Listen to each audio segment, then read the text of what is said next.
Am I audible? Yeah, you are audible, yes. Okay. Just give me a minute, I'm Yeah, just sure. sitting. Thanks, Renik, for joining the call. Can you start with your introduction? Can you brief me about yourself? Yes. I'm working in TCS for the last 5.5 years now. And as I was working for JD Williams, which is a UK based retail account, which is our client. Means for 5.5 years, we are actually working for the same client. Previously, what we have for our client, that was the like monolithic architecture that was like based on Hybris. And now we are actually moving into microservice. We are actually breaking down some of the functionalities into microservice level, and those we are actually doing. And also we break our teams into several squads as well. Previously that was a waterfall model that we are following. Previously that was like 3 years back, and now we're actually following agile. So these are the things. And for my roles and responsibilities, mainly in this project, I am a backend developer, developing the functionalities for our client, and also like unit testing, bug fixing, like those things. Apart from that, as like we are following agile, we actually follow all the requirements of agile, like scrum call, retrospective, sprint planning, those things. In sprint planning, we mainly like discuss about the story pointings and all. So I'm actually part of that, and we actually don't have like BAs in our team, maybe for the cost cutting and all. We actually write our own stories, and based on the requirements what actually client needs, we create our own stories, and then share amongst our team. So that is like the roles and responsibilities that I'm having. And for my technical stats, I'm a Java backend developer, and here we are using like Spring Boot microservices. And for DB purpose, mainly we are using AWS DynamoDB. For streaming, we are using AWS Kinesis, some bit of Kafka I know. And for like versioning, we're mainly using Git. And for like unit testing and all, mainly we are using JUnit, and also like Spock testing as well for write those integration tests and all. And yeah, mainly these for building and testing purpose, we are using like Docker containers. Okay. So, 1 second. Let me note down these things. Yeah.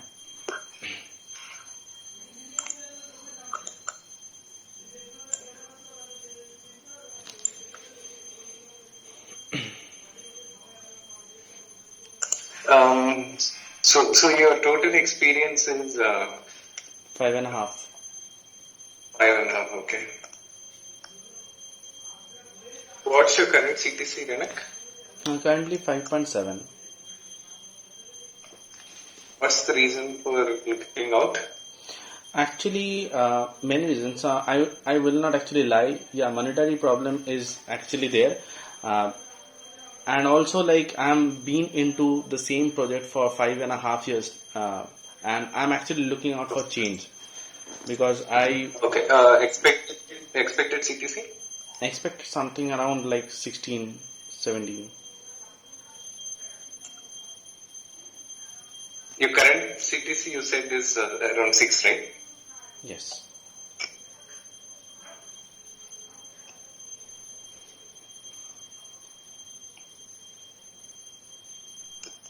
Your notice period? I'm currently serving. My last date is 20th of July. Okay, you have an offer in hand? Yes.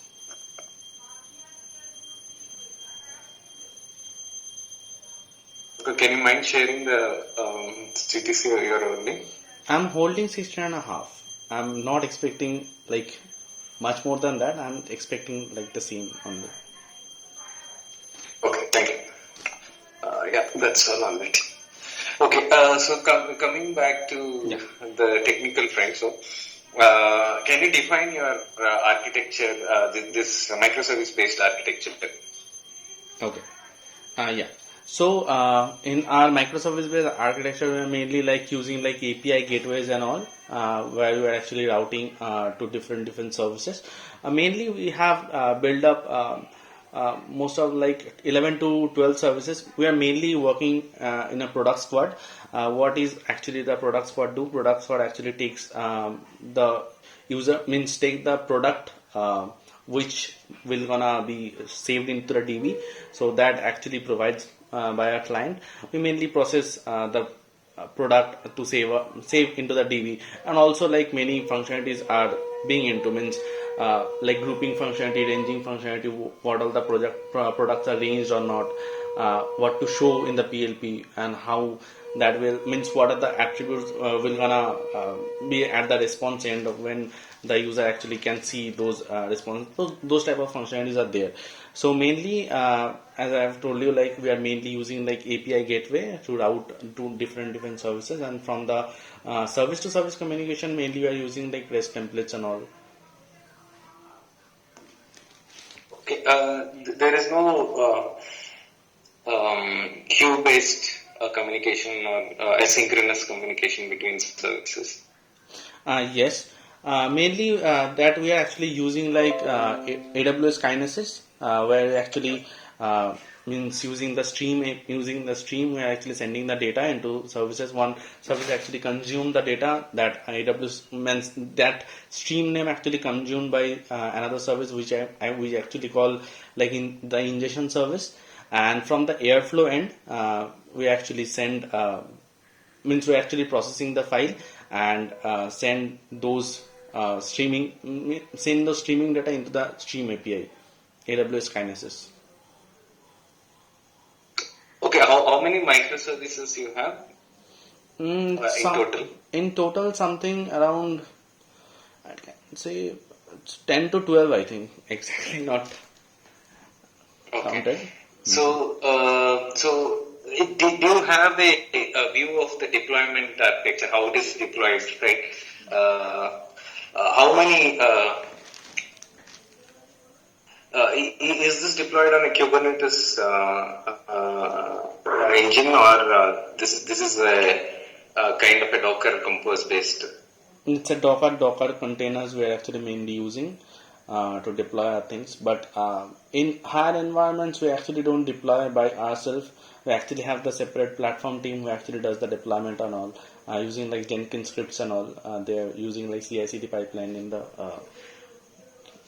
Mainly, we are actually just means committing our code into the GitLab, and from there actually it's connected. That CI/CD pipeline is actually sends the data into the Docker. But Docker actually we are using means the thing I have actually used like Docker in the storefront end. Storefront means that is our local deployment, you can say. That is not like dev environment.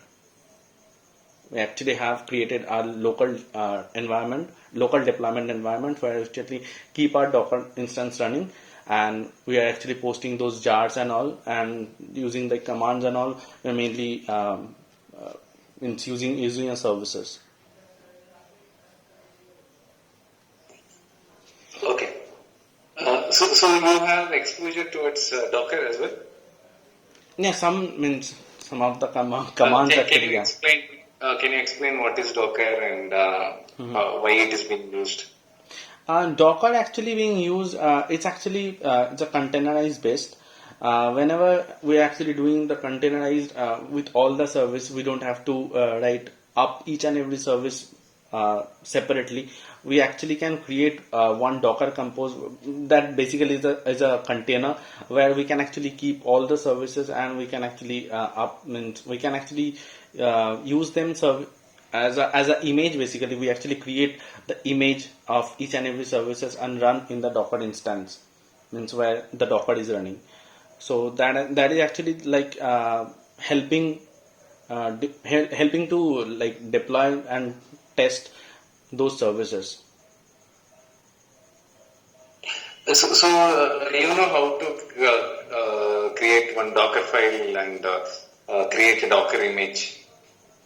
Mainly for each and every service actually have like the Docker file where we can actually some of the fields are exactly not remembering those fields, where we actually mention the version which Java version is actually working. After that, what are the commands to be run and where to find the jar. Basically, we actually mentioned that target folder in the in the service end where to find the jar, and then we're actually posting some commands like docker compose build, docker compose, those type of things. So that is like the docker file, and one is the docker compose file, which actually have like all the information of the docker file, which just goes to the docker file, and after that run the docker file and create one image in that container. We are mainly like means using the command to run the docker compose file. From that docker compose file, it actually go to docker file, and after that it like using some commands over there. Okay. Can you explain me about the authentication and authorization process followed in your project? Authorization process I actually can't tell you because I don't have much exposure to that. Authentication I can actually tell you. We are mainly using like JWT token to authenticate one user, means one request basically. What we have like one user management service, which is a separate service where we're actually sending like the username and password, and from that username and password we're just checking with the DB that if the user is present or not. Then we're actually creating one JWT token and send back the JWT token as a response. And with that response, that JWT token we are mainly passing to different services at the authorization header, and we are mainly using like bearer space. So so that type of authentication header we are actually mainly sending to different services, and from the service end we are mainly checking that present or not at the first time, and if present we are mainly like taking the JWT token and retrieve the user details and keeping that in a user details service. I think exactly not remembering that class which actually Spring provides. So we are mainly keeping those into that, and then we are actually using like username and password session context. I think in that context we are mainly saving that. After that only we are checking that the context has the value or not. Then we are passing the request, and also we are mainly using like we are using like Spring security and all for routing the first request. We are mainly using like ANT matcher to pass the first request. Okay.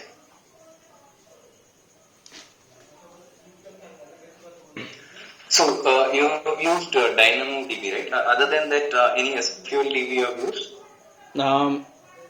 Used actually, what I can say that I didn't used, but very less. At the hybrid days, we are mainly using like Oracle 11g, and after that mainly we are using that only, means AWS DynamoDB. Postgres also we have in our project, but that actually contains with just one service.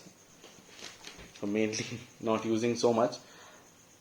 What is the difference between a typical Postgres or SQL DB and then the DynamoDB what you're using? Main like difference is the structure has to be defined in the RDBMS, but in the NoSQL you don't have to define the structure. You just define like that what is the hash key and what is the range key. If not range key, just hash key, then what are the documents you are actually sending, it will actually store that as it is.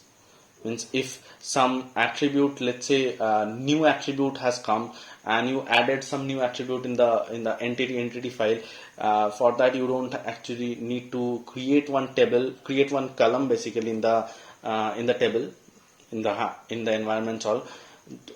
Just creating that attribute and sending that attribute, it will just create one column in that. Okay. When do you go for this NoSQL and or how do you make a choice between those two? Like the difference, what I actually tell you, if I go to that process, if we actually need like we have like defined the columns, the static columns, you can say, that will not actually change. In that process we can actually go for like RDBMS thing. We're mainly using some of the tables also, where we actually don't change the structures. So in that process we are mainly like using that Postgres one. But if that is like continuously dynamically changing, means your document is dynamically changing, let's say for product, you have right now, let's say product doesn't have like the fourth diff, it does have only with the third diff. Let's say client introduce some fourth diff as well, so you just send that fourth div and create that attribute, and sending that fourth div, it will just create the documents like that only. But in order to change in RDBMS, you need to like alter the table with adding some column. Then you need to save.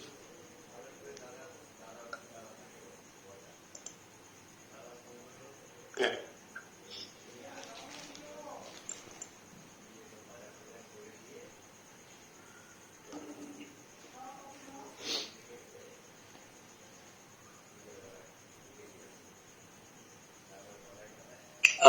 Other than this Java backend, any other exposure you have, maybe different backend technology or any front end technologies? Sorry, I actually don't have any front end. Only I actually know about the Java backend only. Right, okay.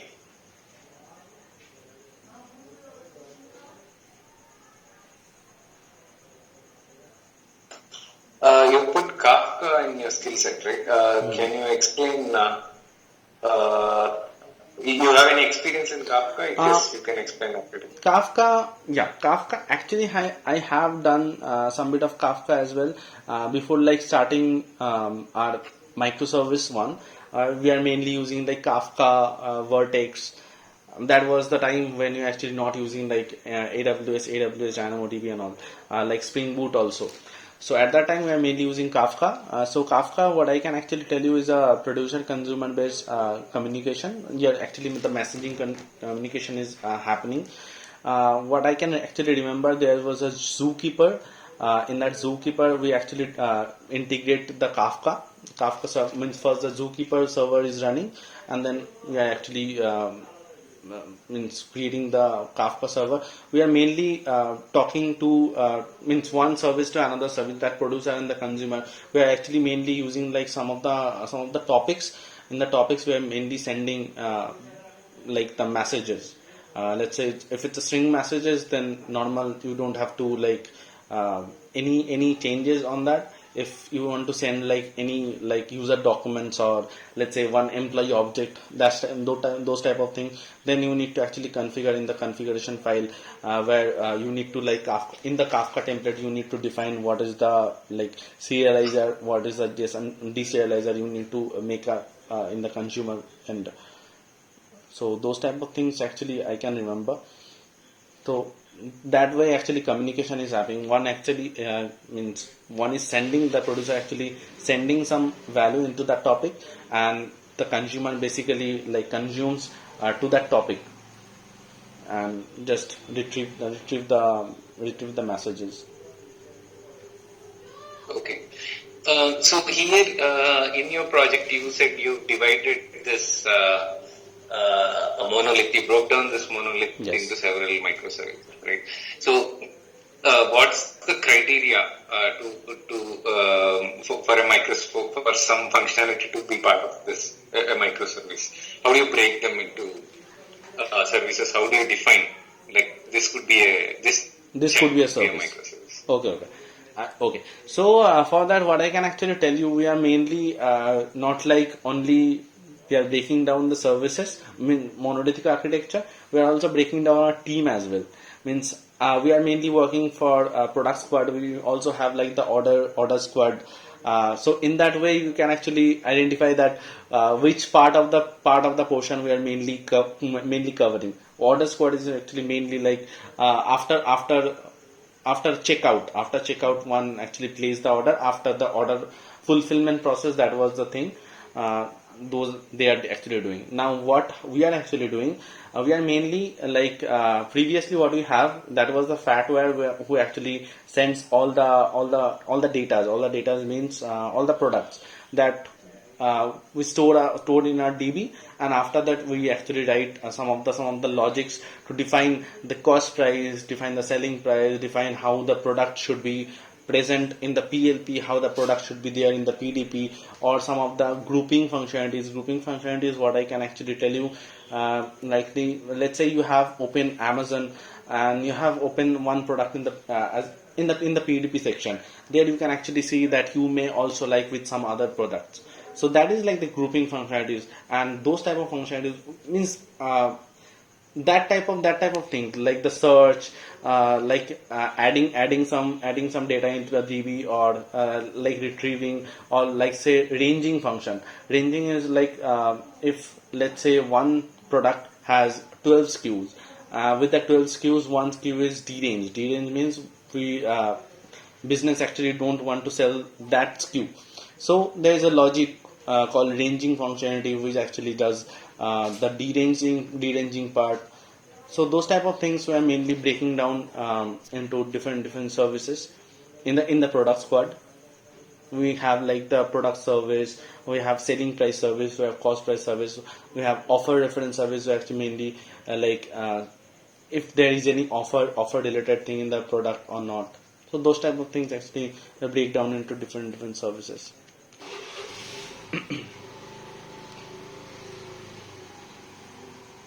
Yeah, understood.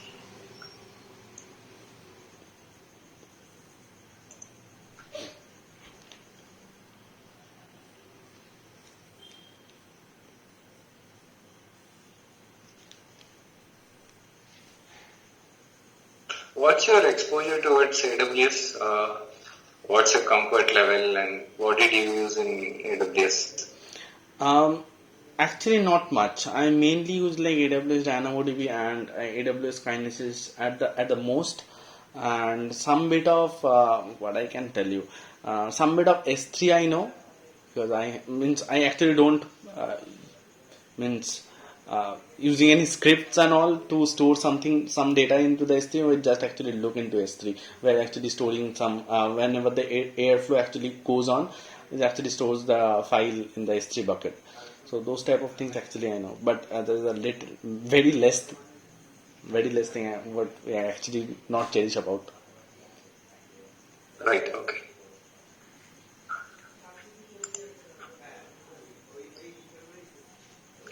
I think that's all, Renek. I just wanted to briefly understand your profile and see your strengths and weaknesses. Okay. I think that's all from me for now. I'll discuss it internally and let HR get back to you. Okay, fine then. Yeah. Thanks, Renek. Thanks. Yeah, thanks. Bye. Have a good day.